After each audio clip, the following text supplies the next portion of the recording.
Hi viewers, আমার lovely অডিয়েন্সরা কেমন আছো? আপুরা ভাইয়ারা ভালো আছো? তোমরা আশা করি নিশ্চয়ই তোমরা ভালো আছো। আজকে নিমে ব্লগ স্পেস থেকে তোমাদের জন্য থাকতেছে নতুন একটি টিপস।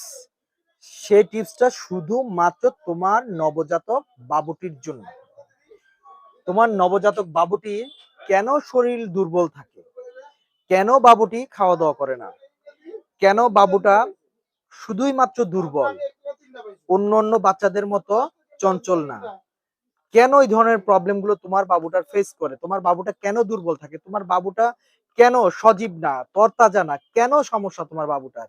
আজকে মূলত নিমাই ব্লগস থেকে তোমার এই বাবুটির জন্য ছোট্ট একটি মাল্টিভিটামিন ড্রপস নিয়ে তোমাদের সাথে কথা বলবো। তো আমার চ্যানেলে যারা নতুন হয়ে গেছো তারা চ্যানেলটি সাবস্ক্রাইব করে রাখো ভাইয়ারা আপুরা, তোমাদের নতুন নতুন টিপস এর জন্য, এরকম অথেন্টিক তোমার বাবুর জন্য নতুন নতুন টিপস আমি আমার ব্লগস থেকে দিয়ে থাকি। তো যাই হোক, যারা এখনো চ্যানেলটা সাবস্ক্রাইব করে নাই সাবস্ক্রাইব করে রাখো, বেল বাটিটা বাজিয়ে রাখো, তাহলে আমার সকল ধরনের টিপস গুলো তোমাদের কাছে চলে যাবে। তো যাই হোক, আজকে মূলত তোমাদের সাথে যে বিষয়টা নিয়ে কথা বলবো সেটা হচ্ছে বাচ্চাদের মাল্টিভিটামিন নিয়ে। আপুরা এই যে দেখো, তোমরা সাধারণত বিশেষ করে তোমার বাবুর যত্ন নাও, তোমার বাবুটা কেন দুর্বল থাকে, কেন সতেজ থাকে না, ও বাবুটা কেন প্রবলেম, বাবুটা কেন মরার মতো পড়ে থাকে, বাট একটু খেলাধুলা করে না, ইয়ে করে না। তোমার ছোট্ট সোনামণিটা সবসময় দেখো আকুর কেটে দুষ্টামি করে, কিন্তু আজ বাবুটা দুষ্টামি করে না। কেন করতেছে না? যারা এই ধরনের প্রবলেম গুলো ফেস করতেছো, সো প্লিজ তারা আমার ব্লগসটি দেখো, তোমাদের জন্য কাজে লাগবে। আজকের ব্লগসে ভিপ্লেক্স এবং মাল্টিভিটামিন একটা ড্রপ, এই ড্রপটা নিয়ে তোমাদেরকে হয়তো অনেকে জানো অনেকে জানো না। তো যারা জানো না তাদের জন্য বলতেছি, মাল্টিভিটামিন ড্রপটা মূলত আসলে বাচ্চাদের ভিটামিন, মাল্টিভিটামিন। মাল্টিভিটামিন হচ্ছে তোমার বাবুর শরীরে এই মাল্টিভিটামিনটা পড়ার সাথে সাথে দেখবা যে বাবুর শারীরিক যে দুর্বলতাটা আছে এটা অনেকটা কমে যাবে। মাল্টিভিটামিন ড্রপ মূলত বিশেষ করে বাচ্চাদের দুর্বলতা কাটানোর জন্য বিশেষ করে বেশি খাওয়া হয়। দুর্বলতা এবং মুখের রুচি সবকিছু মিলিয়ে কিন্তু মাল্টিভিটামিন ড্রপ। তো এই ড্রপটা বাজারে কিন্তু বিভিন্ন কোম্পানি টুকিটাকি বানায়, স্কোয়ারও বানায়, বেক্সিমকো বানায়, তারপরে বিশেষ করে একমি কোম্পানিও বানায়। আজকে আমার হাতে যে মাল্টিভিটামিনটা দেখতেছো বাবুদের জন্য, এটা কিন্তু 0 মাস থেকে তোমার 1 বছর পর্যন্ত বাবুরা এটা খেয়ে থাকে। তো তোমরা যারা এই ধরনের ওষুধগুলো খাওয়াইতে চাও অবশ্যই ডক্টরের পরামর্শ নিবা। ডক্টরের পরামর্শ কিন্তু মাস্ট বি আবশ্যক, কারণ ডক্টরের পরামর্শ ব্যতীত কিন্তু কোনো ওষুধ দেওয়া যায় না। তারপরে কিছু কিছু ছোটখাটো ওষুধ আছে যেগুলো তুমি মনে করো দিতে পারবা পুরা। তো যারা এই ধরনের প্রবলেম গুলো ফেস করো তারা চাইলে এই মাল্টিভিটামিন ড্রপটা তোমার বাবুকে তুমি অনায়াসে দিতে পারো। তো আপুরা ভাইয়ারা, তোমাদেরকে যেটা বলতে নিছিলাম সেটা হচ্ছে, তোমরা যারা বাবুর যত্নাদি নিয়ে অনেক টেনশনে থাকো, তোমার বাচ্চার যত্ন তুমিই নিবা, অনেক টেনশনে থাকো যে বাবুটা আমার কেন খায় না। প্রতিটা মায়েরই কিন্তু এই ধরনের কমপ্লেইন থাকে, আমার বাচ্চাটা খায় না। ভাইরে কেন খায় না সেটারও অনেক কারণ আছে, পেটে গ্যাসের সমস্যা থাকে এর কারণে খায় না। আবার অনেক সময় দেখা গেছে বাচ্চা দুর্বল থাকে কিন্তু বাচ্চা অন্যান্য বাচ্চার মতো চঞ্চল, দৌড়াদৌড়ি করে না, খেলাধুলা করে না। ওটা দেখে তুমি বুঝে নিবা তোমার বাচ্চাটা দুর্বল। তোমার বাচ্চাটাকে তুমি শুয়ে রাখছো, দেখো বাচ্চাটা একভাবেই পড়ে আছে, বাচ্চাটা ঠিক মতো লড়াচড়া করে না, বা দেখা গেছে অন্যান্য বাচ্চার মতো চঞ্চলতা ওর ভিতরে নাই। ওটা দেখে তুমি বুঝে নিবা তোমার বাবুটা অবশ্যই শারীরিক অবস্থা দুর্বল। কারণ এই দুর্বলতা যদি তুমি দূর করতে না পারো তাহলে তো তোমার বাবুর উইকনেসটা কমবে না। তো এই উইকনেস দুর্বলতা কমানোর জন্য তোমাকে এই একটা মাল্টিভিটামিন ড্রপ খাওয়াতে হবে। মাল্টিভিটামিন ড্রপটা বয়স ভেদে খাওয়াবা। যদি বয়স 1 মাস 2 মাস হয়ে থাকে, 2 মাস বা 3 মাস হয়ে থাকে, ওইটার উপরে বেস করে ফোটা মেপে বা এমএল মেপে খাওয়াবা। তো যাদের বাচ্চা বিশেষ করে দেখা গেছে 2 মাস বয়স তারা সাধারণত 5 ফোঁটা করে দুবেলা দিবা। যাদের বাচ্চার বয়স দেখা গেছে 4 মাস তারা সাধারণত 7 ফোঁটা করে দুবেলা দিবা। যাদের বাচ্চার বয়স বিশেষ করে তোমার 8 মাসের উপরে হয়েছে তারা সাধারণত হাফ চামচ করে দুবার দিবা।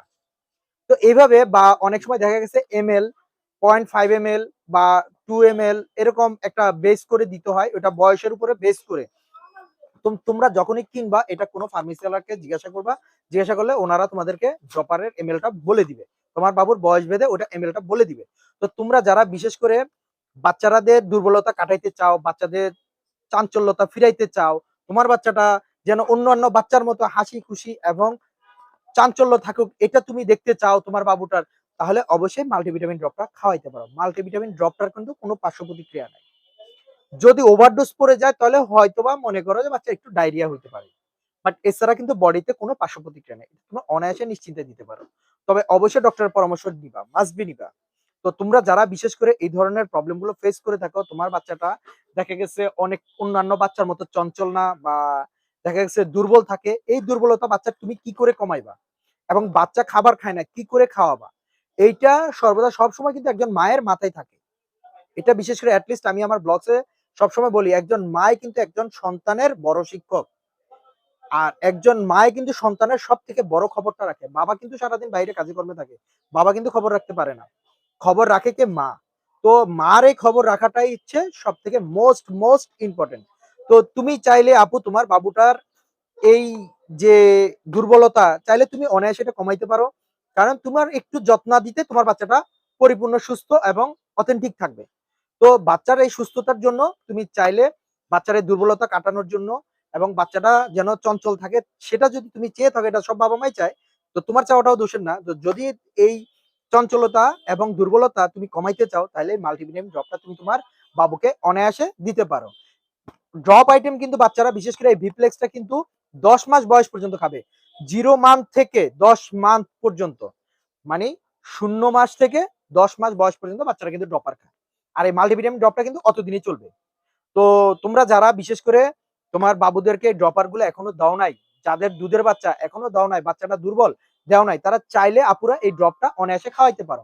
এটাতে কোনো পার্শ্ব প্রতিক্রিয়া নেই। তো কথা হচ্ছে তোমার বাবুর যত্ন তুমি ছাড়া কিন্তু অন্য কেউ বুঝবে না। তো এই মাল্টিভিটামিন ড্রপেরই কিন্তু এটাই কাজ, দুর্বলতা কমায়, বাচ্চার তীক্ষ্ণতা বৃদ্ধি করে, বাচ্চার খাবারের রুচি ফিরায়, বাচ্চার যে চঞ্চলতা এটা ফিরিয়ে আনে, বাচ্চা যে দুর্বল এটা ফিলই হবে না, বাচ্চা দুর্বল বা না কিছু, এটা কাটিয়ে দেওয়ার জন্য মূলত এই মাল্টিভিটামিন ড্রপটা। এক কথায় বলতে গেলে মাল্টিভিটামিন ড্রপ হচ্ছে শারীরিক দুর্বলতা এবং কর্মচাঞ্চলতা বাড়ানোর জন্য একটা ড্রপ, যে ড্রপটা তোমার বাবুর জন্য মাস্ট বি প্রয়োজন। কারণ বাচ্চারা তো কথা বলতে পারে না, তার জন্য ও তোমাকে বলতেও পারবে না যে ওর ভিটামিন দরকার না, ও শরীর দুর্বল, ও তো এটা কিন্তু বলতে পারে না। তো তুমি যেহেতু আপু মা, অবশ্যই তুমি এটা বুঝে নিবা আপু। তো সে উদ্দেশ্যে আমার সকল ভাই বোনদেরকে বলতেছি, আমরা যারা নিমাই ব্লগস পেজে সর্বদা সব সময় ভিডিও দেখেন এবং টিপস গুলো দেখেন, প্রত্যেককে আমার সালাম। আর যারা দেখেন না তাদেরকেও আমার সালাম। তবে যারা দেখেন না হয়তো আপনাদের প্রয়োজন নাই, কিন্তু যাদের প্রয়োজন আছে তারা চাইলে আমার চ্যানেলটা সাবস্ক্রাইব করে রাখবেন এবং ছোট ছোট টিপস এর জন্য। তো নিমাই ব্লগ সর্বদা সবসময় হেলথ টিপস দিয়ে থাকে। আমার চ্যানেলের নাম হলো নিমাই ব্লগস, NEMIVLOGS। তো আপনাদের যাদের এই ধরনের ছোট ছোট টিপস, বাচ্চাদের নবজাতক বাবুদের টিপস বা অন্যান্য টিপস আমার চ্যানেলে সর্বদা সবসময় থাকে। তো ছোট ছোট টিপস গুলো যাদের প্রয়োজন তারা চাইলে আমার ব্লগস দেখে নিতে পারেন। তো আমার অডিয়েন্সরা এবং লাভলি ফ্রেন্ডসরা, আপনারা নিমাই ব্লগস এর সাথে থাকার জন্য আপনাদেরকে জানাই আন্তরিক শুভেচ্ছা অভিনন্দন। এবং আমি চাই আমার ব্লগস এর সকল ফ্রেন্ডস এবং দেশবাসী সকল মানুষ সুস্থ থাকুন, ভালো থাকুন। সুস্থতা, ভালোতা সবকিছু আল্লাহর নিয়ামত। তো এই নিয়ামত সর্বদা সবসময় ধরে রাখুন। প্রত্যেককে জানাই আমার আন্তরিক শুভেচ্ছা অভিনন্দন। ভালো থাকবেন। আল্লাহ হাফেজ।